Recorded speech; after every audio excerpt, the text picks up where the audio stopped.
Tom Campbell here. If you find something of significant value in our videos, please consider supporting their production through our Patreon account or through a one-time donation. The links are in the description below. Thank you and enjoy the video.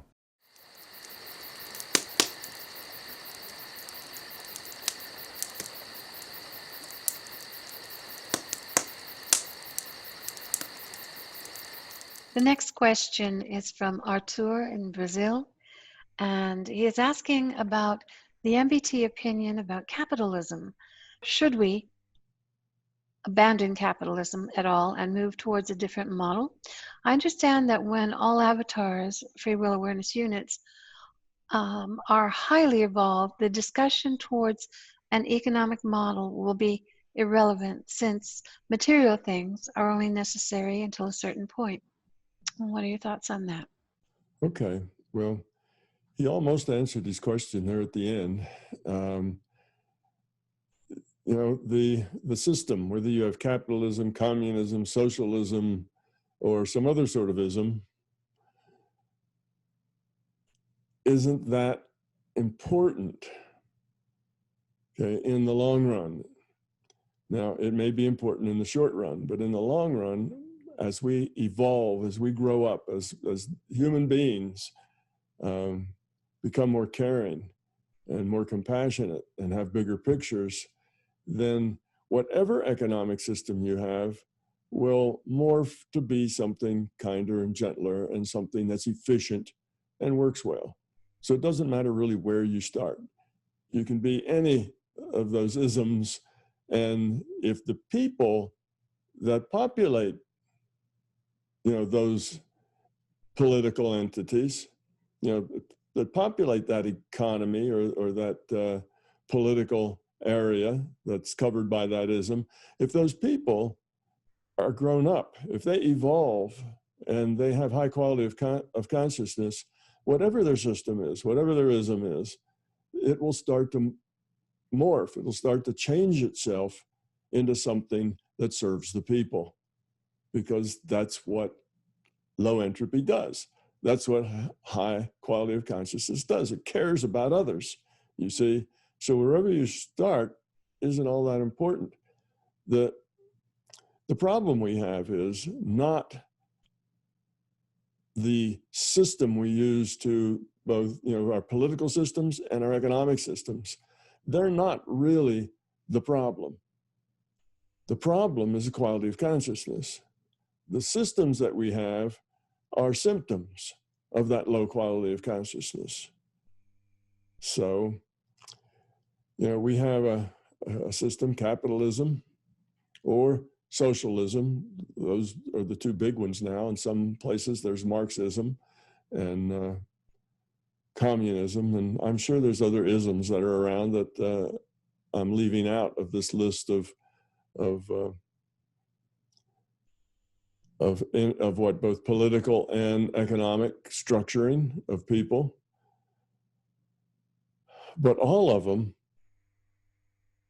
have problems. All of them end up creating governments that are not for the people, by the people, and of the people, but for themselves. The government is for the people who make up the government, by the people who make up the government, for the, it's about the politicians. That's because in general, we have not a very high quality of consciousness. So people are self-centered. They don't think about helping others. They think about helping themselves. So that's what happens. You have this great theory about we're all going to share and we're all equal and everything's going to be fine. And that theory sounds really, really good until it's put into practice in a place where the quality of consciousness is low. And then that theory is just going to become twisted such that the people in charge, are the big winners, and the people who are not in charge are the big losers. It's just the way it works when you are self-centered. When you're self-centered, it's about you. When you're full of fear, it's about you. When you have beliefs and ego, it's about you. And you're going to do things that are in your best interest. And if that hurts other people, not your problem. So that's just low quality of consciousness. So no system is going to work very well if it represents an organization that in general has low quality of consciousness. It's not the system's fault, you see. So you can take any system, whatever, you can make up your system, make up the rules, make it just as so ironclad that, you know, it's impossible for anybody to overrun anybody else's free will. You've got all the laws that say what you can't do and what you can do. And then you populate that with a bunch of low quality of consciousness, and it will all get twisted eventually. Those laws that are meant to protect people will be subverted. Those laws that meant to apply to everybody, well, will apply mostly to the lower classes and the poor people, and won't apply much at all to the wealthy people and the people with a lot of power, because they have ways of skirting around those laws. So it just gets twisted because of the people. So it's not really the fault of capitalism or socialism or communism or any other isms aren't really the problem. The problem is the quality of consciousness. That's the problem. And we get that solved, then any of those other three will morph into something that is for the people, by the people, and of the people, because it will be run by people who care about other people, not themselves.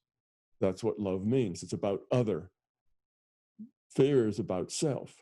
So that's kind of the way it is with those things. So now, you know, how do we do? If you just look at the various isms that are around, you know, in the world full of not grown people, well, you know, we here in the United States, we have our problems, you know, as far as government and law and order, police, you know, we have our issues to deal with because there's a lot of low quality consciousness here like there is everywhere.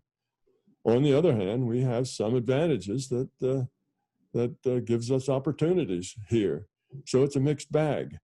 The ism was put together to be for the people, by the people, and of the people. At least that's written in our Constitution. That's the way the theory was.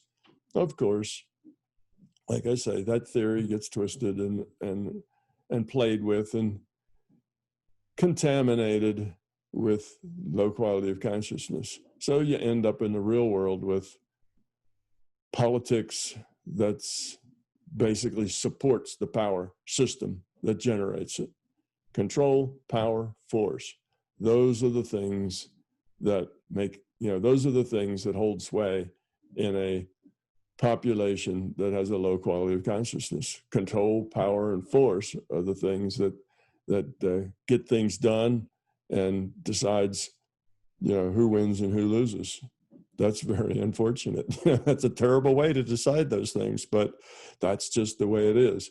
And whether you're in a social democracy like much of Europe, particularly Western Europe, you know, a lot of social democracies up there that mostly seem to work pretty well, but they have their issues too. You know, they have their struggles. It's not a perfect way to live in any place we have in this culture. Now, you may find some little small place someplace that's, you know, isolated back in the jungle somewhere, and maybe they still have a very peaceful life in their little, you know, system. But once it gets big, or once the mainstream cultures come in and start to take over and whatever, then all that disappears. So it's, yeah, don't blame the theory for the problems that the system has. It's not the theory that's so horrible, although some theories may be better than others. It's the quality of the people that really turns that theory into something ugly. Yeah, most of the theories actually come from when you create an organization that's supposed to be perfect. That's a utopia. Yeah, all of the, you know, the communism, the socialism, and the capitalism, all were kind of utopian ideas. They all were supposed to, you know, kind of solve social problems. They were all going to make it better for everybody. Well, sometimes works, sometimes doesn't. Depends on the quality of consciousness in each one of those systems. So that's That's the way it is. So capitalism is just another contender. It's got its good points. You know, it's a laissez-faire, so it tends to give a lot of power to the individuals, but then those individuals that have power tend to change the rules such that they're favored, and then they start to prey on the powerless, you know, and manipulate the powerless. So you just can't make a system that's going to give peace and light to a culture that's not very grown up.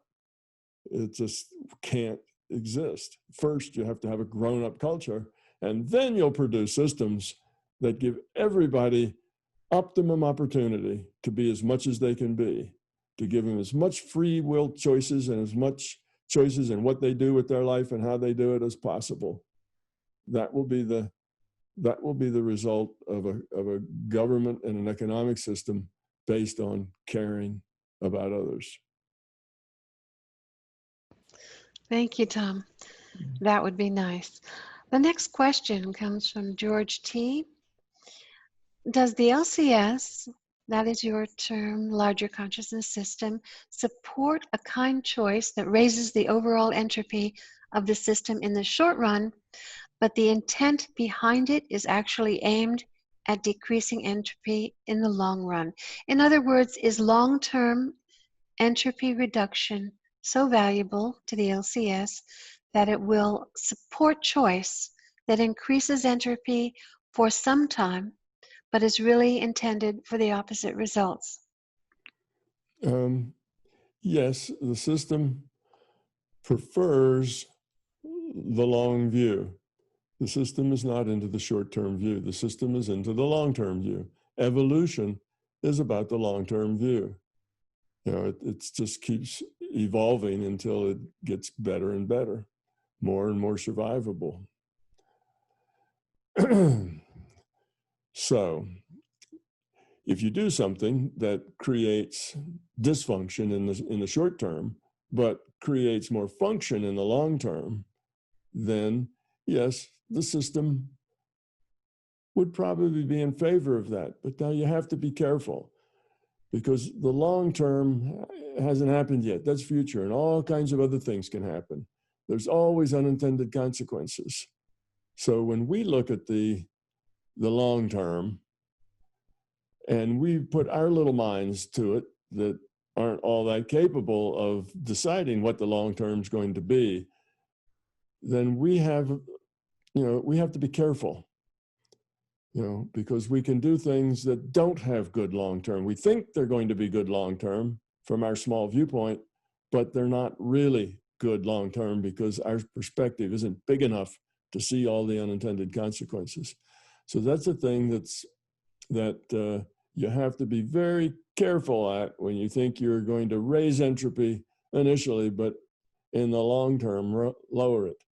If that long term, well, let's put it this way, if that short term is a matter of days and the long term is a matter of weeks and months, then we probably have enough capacity to figure that out, maybe. If that long term is generations, that long term is 40 or 50 years, 100 years, I'd say tread very, very carefully, because we can't, with our puny little minds, we can't go 50, 100 years into the future and say we know how things are going to come out. Oh, I know that if we do this, 100 years from now, everything's going to be better. Well, probably not, because us projecting 100 years into the future is not very reliable. And our idea of better is not very reliable, you see. So if you were the system, if you were the LCS, and you were much better than, say, we humans are at doing things like that, then the system might do something that caused higher entropy in the beginning for lower entropy 100 years, much lower entropy 100 years later.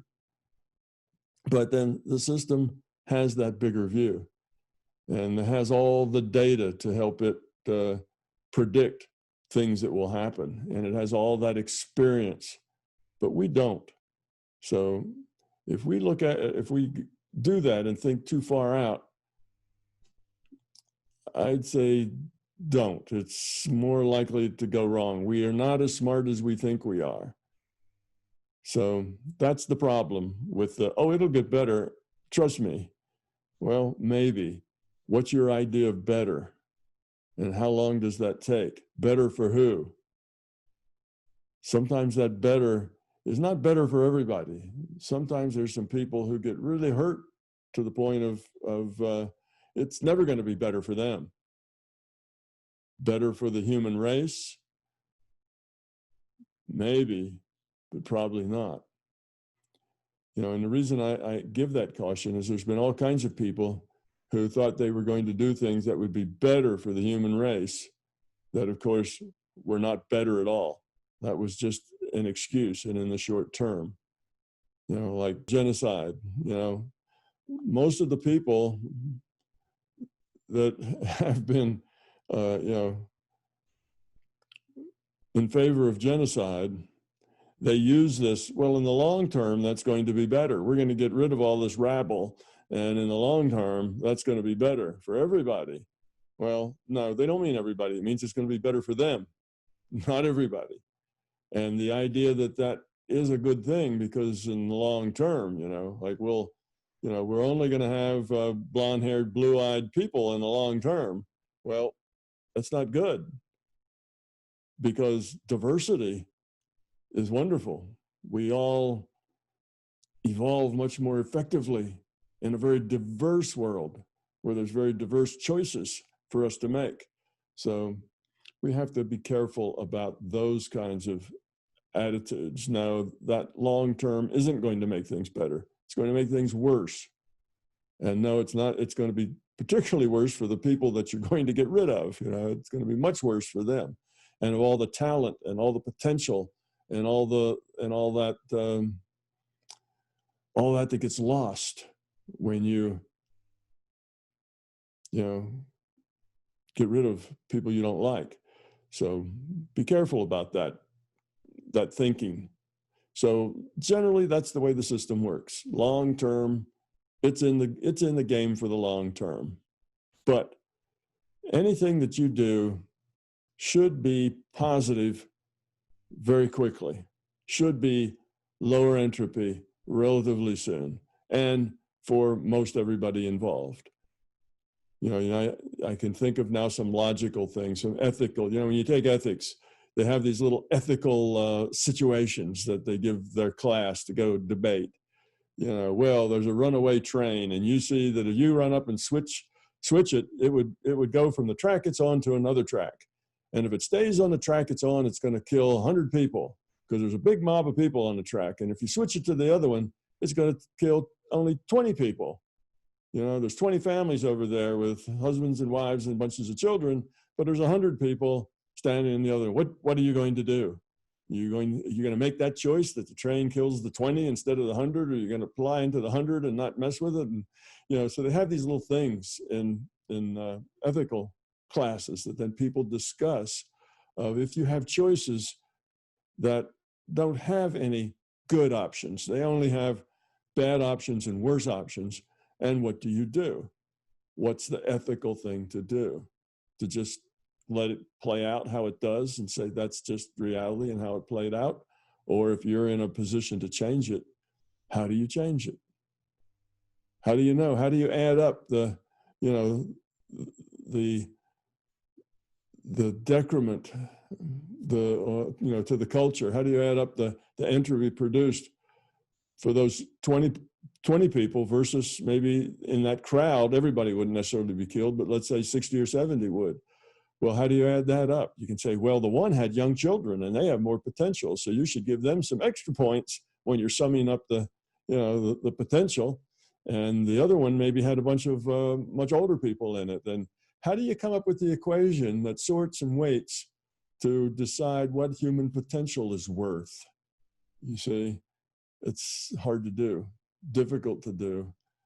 Actually, it's impossible to do because we have free will and you can't predict what's going to happen in the future.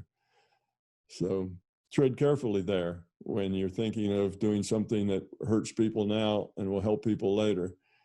That later can't be too far out, or you're probably kidding yourself. You're using that argument as an excuse because it's something you want.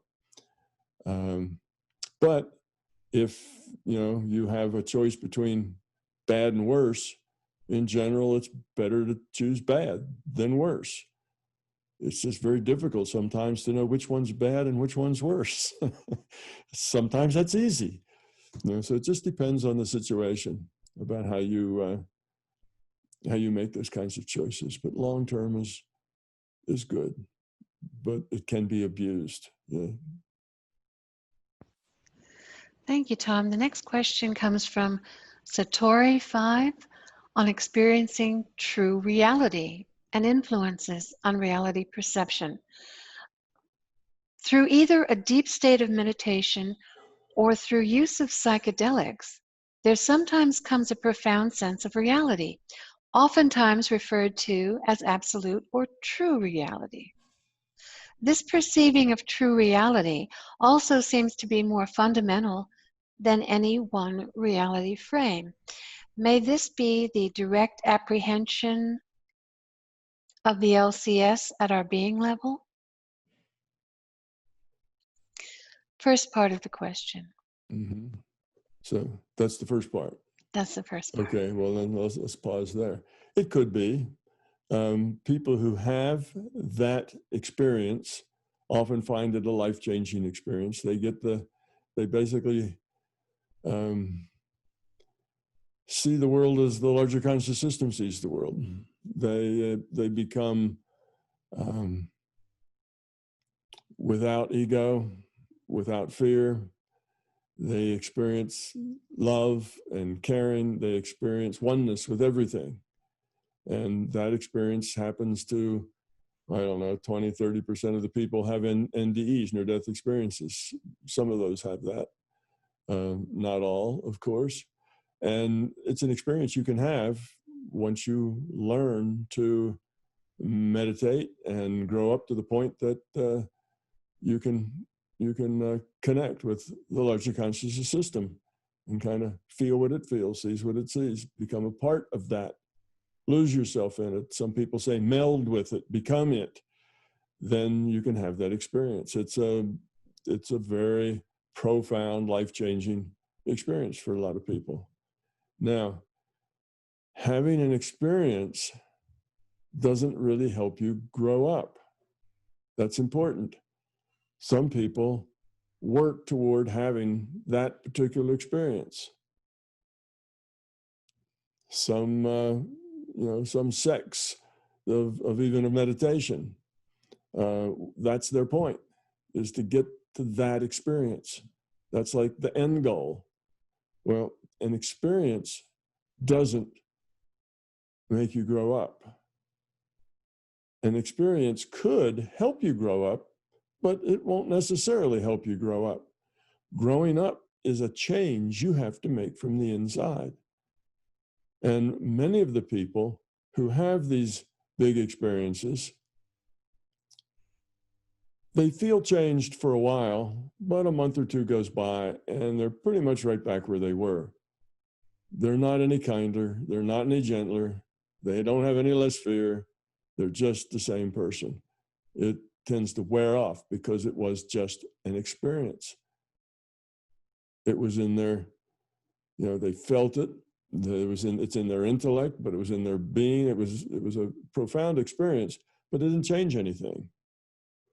So in that case, this experience it's pleasant, it's amazing, but it takes more than an experience to change who you are for more than a few weeks. It's easy to change who you are for a few weeks. You just run into something really scary and it might change who you are for a few weeks, or run into something else. You win the lottery and now you have $100 million to spend. That may change who you are for a few weeks or a few months.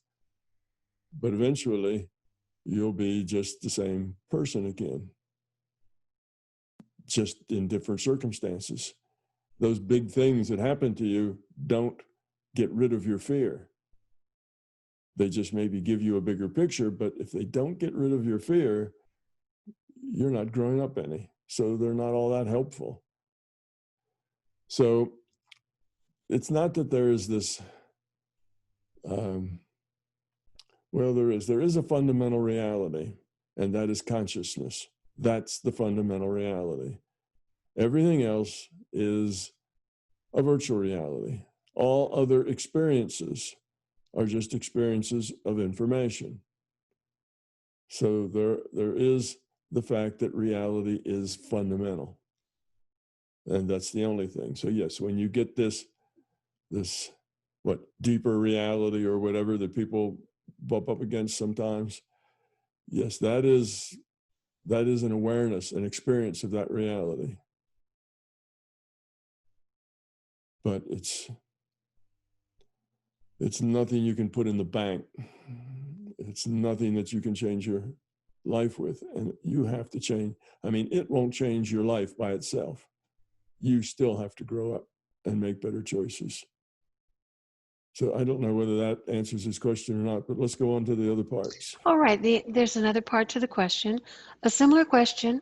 At times in my life, I experienced reality as beautiful, mystical, and alive. This can last for days, months, or sometimes years. Other times, reality seems constant and uninteresting. I have suspected that this is the degree to which I am living in a space of being or being level, or I am in my mind. What do you think could influence how we perceive and experience reality? Yeah, a lot can affect the way we experience a reality. Our experience is the result of our interpretation of the data that we receive. So we receive data and then we interpret that data.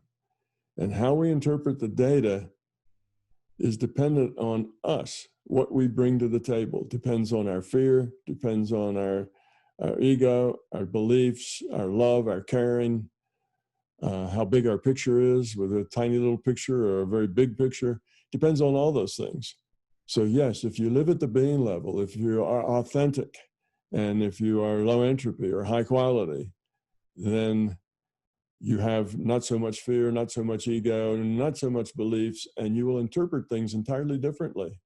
So yes, when you live that way, when you live at a high quality, with a high quality of consciousness, then you're living a high quality life, and you have high quality experiences, and life tends to be good, and it tends to be joyful, and it tends to be happy, and you tend to be positive all the time. And those kinds of experiences are part of that. And then when you are locked into the little picture, and it's all about the stuff, and it's all about your ego, and it's all about your needs and your wants and where you are and what you have to do, and you're tied up and consumed with your responsibilities and things, then you're not that open to those big picture understandings. You don't have those things, don't happen as often to you. You can go for many decades and not have any big picture, big fundamental reality experiences, because that's not where your mind is. That's not where your focus is. Or, maybe you'll oscillate back and forth between them. That's very possible, because the way things work here is we come here, we have experience, we get a lot of information, but it takes us a while to take that information and get it down into our being level, to really absorb it, to become it, to live it. And one of the ways that helps us see the things we need to learn is living in the little picture, engaging with other people, connecting, getting involved with stuff that happens here, trying to be part of the solution rather than part of the problem. So engagement in the little picture is where a lot of our challenge comes from. It's where a lot of our buttons get pushed. A lot of our fears get triggered and let us know that's something we need to fix. Oh, that's negative, not positive. We need to work on that. So we live here to gather that kind of information and to make changes. But then sometimes we need to go back to that grand place and that big picture, and also have a sense of what is it really all about in the bigger picture. So we need both of those. We need to, it's not just cycle between them, but live in both of them at the same time is really the better way to do it. You can go from one to the other, be more exclusive in one and more exclusive in the other for bits of time, but it's better to live in both, to where you always have the big picture idea and attitude and feeling, and at the same time, you're engaged in little picture business, little picture relationships and connections. So it's not that one is superior to the other.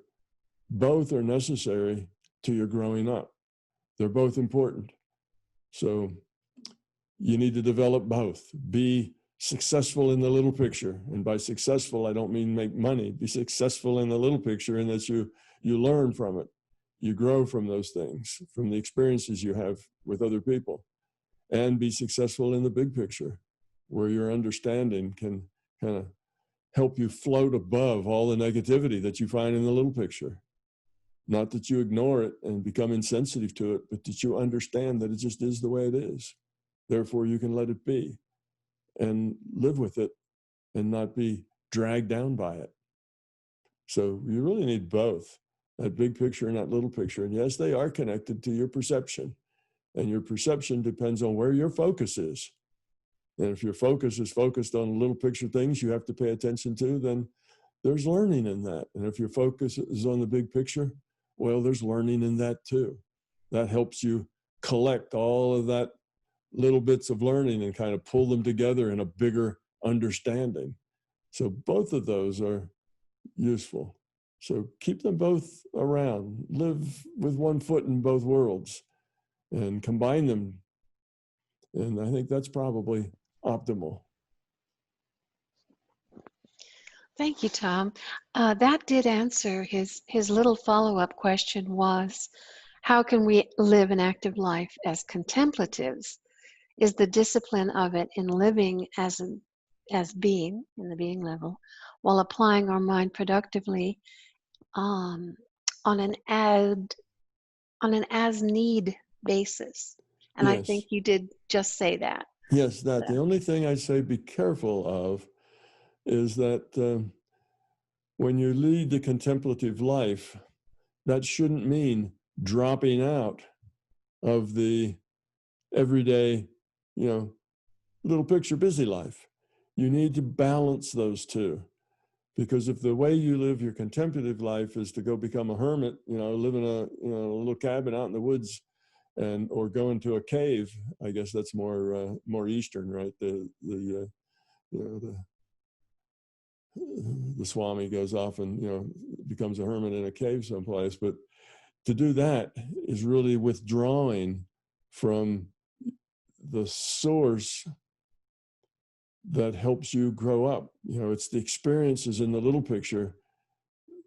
How can you help? Well, you don't help other people by withdrawing and disconnecting. You have to stay connected. You have to stay engaged.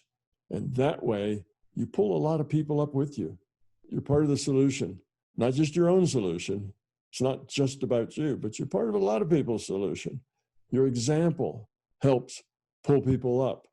Your conversation helps people see bigger pictures. So you got to stay engaged in that little picture world and at the same time still be engaged and connected and fully aware in the big picture world. So you need to do both. The contemplative life often means going away into a hermitage, going someplace where you're not in the hubbub of your culture. And that's not a good balance. That for a little while to gather your big picture stuff, yes, maybe. But that alone is kind of has you growing in a what can I say, an uneven way. When you're isolated from the busyness of the little picture, you can grow in some ways. In other ways, you're stumped. You're not growing. You're stagnant. So you need to combine the two of those. Yes, a contemplative life, while you also have a busy life, engaging with people and things, helping, just by being a good example, if nothing else. So the fully engaged life has to balance those two things and not make either one of them dominate over the other. They both need to grow up together. Tom Campbell here. I and MBT Events hope you liked this video. We now have well over 1,000 hours of free video on this user-friendly, ad-free YouTube channel. Though these videos are free to our viewers, they represent many thousands of hours in production and editing, and many thousands of dollars invested in video and audio equipment, along with the required computers and software to store and process the raw video into finished products. So far, all of this content has been funded directly out of our own pockets. Be assured, we will always continue to do what we can. It's our life, our purpose, a labor of love that we will continue to pursue as best we can. However, those pockets are not as deep as they used to be. Thus, we are now seeking to augment our resources with support from our viewers. If you find something of significant value in our videos, please consider supporting their production through our Patreon account or through a one-time donation. The links are in the description below. Thank you.